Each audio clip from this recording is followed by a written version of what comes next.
Are you struggling with bloating, gas, or food fear because of SIBO? I've been there and I know exactly how overwhelming it can be. In this video, I'm going to break down the exact type of diet that I would follow if I were treating SIBO today. It's a simple, realistic starting point that's going to work for most people, and it's designed to help you feel a little bit better faster. We'll talk about which foods I'd avoid, which I'd eat more of, and how to adjust the diet based on your unique symptoms and tolerance. Because with SIBO, there's really not a one-size-fits-all plan that's going to work for everybody, but there is a smart way to begin. Then stick around to the very end of the video because I'm going to share a few very common mistakes people make without realizing that you'll definitely want to avoid. What's up and welcome to the video. I'm Dr. Daniel Ricciardi, gut health expert, licensed pharmacist, fitness enthusiast, creator of SIBO Shortcut and the gut health supplement bloat blocker. Okay, section number 1, what I would prioritize in a SIBO diet. If I were treating SIBO, here's what I would focus on. First and most obvious, lower the amount of high FODMAP foods that you're eating. These are the foods that end up tending to have more gas production in the small intestine. The Fast FODMAP Look Up and Learn app is a great tool to use if you're wondering where to start or what food might be high FODMAP or low FODMAP. So if your questions are along the lines of, are bananas okay to eat? Are broccoli okay to eat? It's all going to be individualized person to person. So look here first, and I'll have more info on this as we go throughout the video. Second thing I'd prioritize are easily digestible meals. This means cooking all vegetables that we're going to be eating single ingredient foods that don't have fillers and additional ingredients that are difficult to digest, and also eating softer foods such as soups or stews when we're able to do so. Third thing is we're going to try to get a healthy amount of protein and healthy fats into the diet. Protein and fat sources are not really going to be fermentable, so we can really enjoy as much of these as we find tolerable and our body's able to digest and feel good doing. For fruit, probably keeping this to 1 serving a day is going to be best. If it's something like blueberries, getting away with 2 servings, a cup of blueberries being a serving may be appropriate. Meat, chicken, fish, and eggs can generally be enjoyed without limits. You can use oils, butter, ghee for cooking as well. And if you're looking to get more carbs into your diet, maybe somebody that likes going to the gym and needs to keep these macros on point, white rice or a white potato that's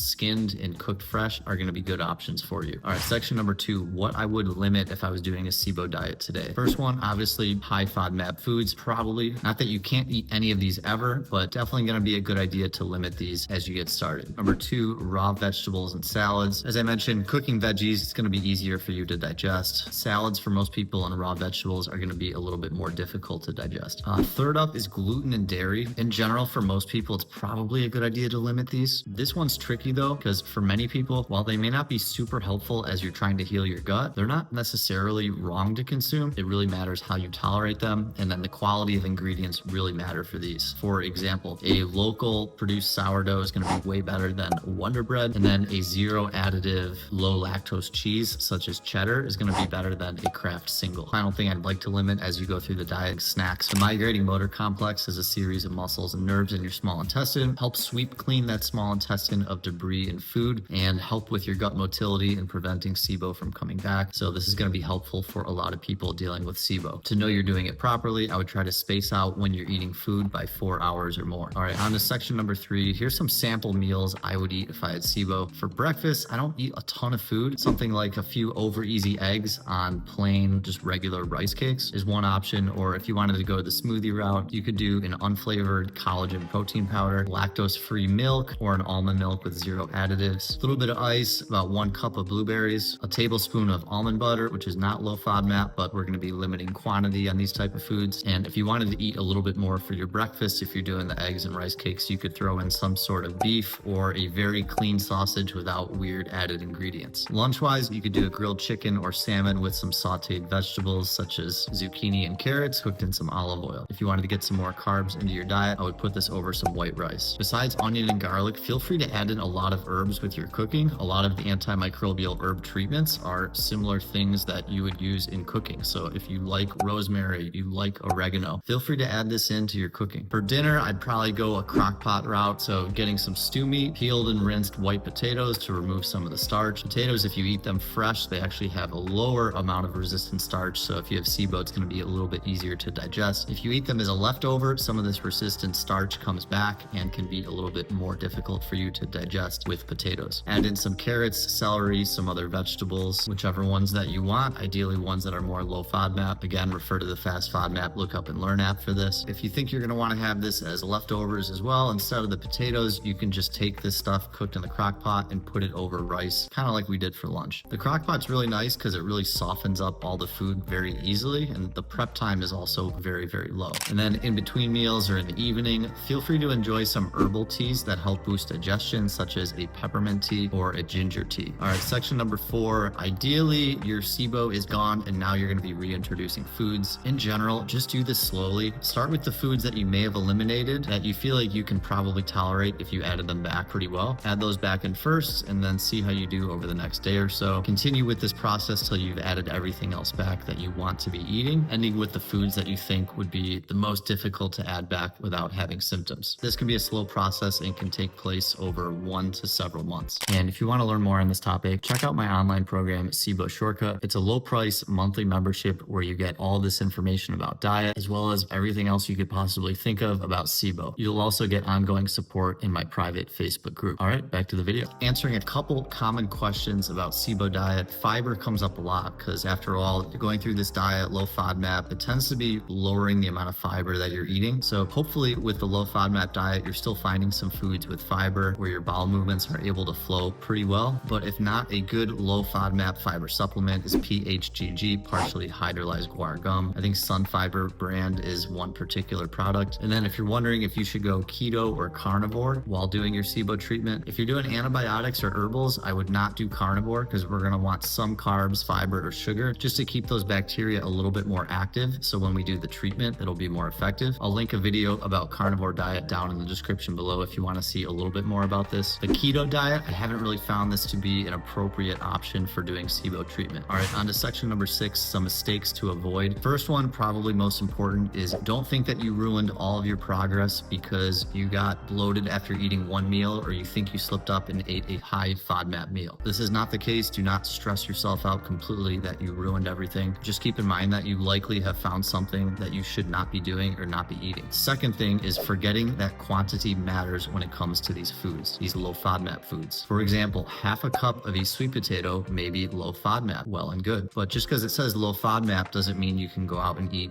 3 sweet potatoes. I don't know who would be eating that much sweet potato. I'm just using that as an example. So I've heard people say, but I only ate low FODMAP foods, low FODMAP vegetables, and I'm still getting all this bloating. Well, this can definitely be a reason for this. That app that I mentioned, Fast FODMAP, look up and learn. I swear I'm not affiliated in any way. Just keep mentioning it so you know where to look for info. For the high FODMAP foods, it actually gives an amount of the food that would be considered high FODMAP if you exceed it. And then number 3 mistake to avoid is not personalizing your plan. I can't sit here and make a video for you telling you the exact foods in the exact quantities that's going to help you feel awesome as you're going through this, because this is going to differ for everybody. So low FODMAP doesn't mean that you're definitely going to tolerate that food well. And the same token, high FODMAP food doesn't necessarily mean that you can't have some quantity of that food in your diet and still tolerate it. There's certainly some trial and error involved. So you got to tune into your body, maybe keep a food journal and see how you feel after having some of these meals. That is all for today. If you enjoyed the video or found it helpful, please like, subscribe, and hit that notification bell so you get notified every time I post new content. If you've dealt with SIBO, please let us know down in the comments below what diet or what foods work best for you. Thanks so much for watching, and I'll see you in the next video.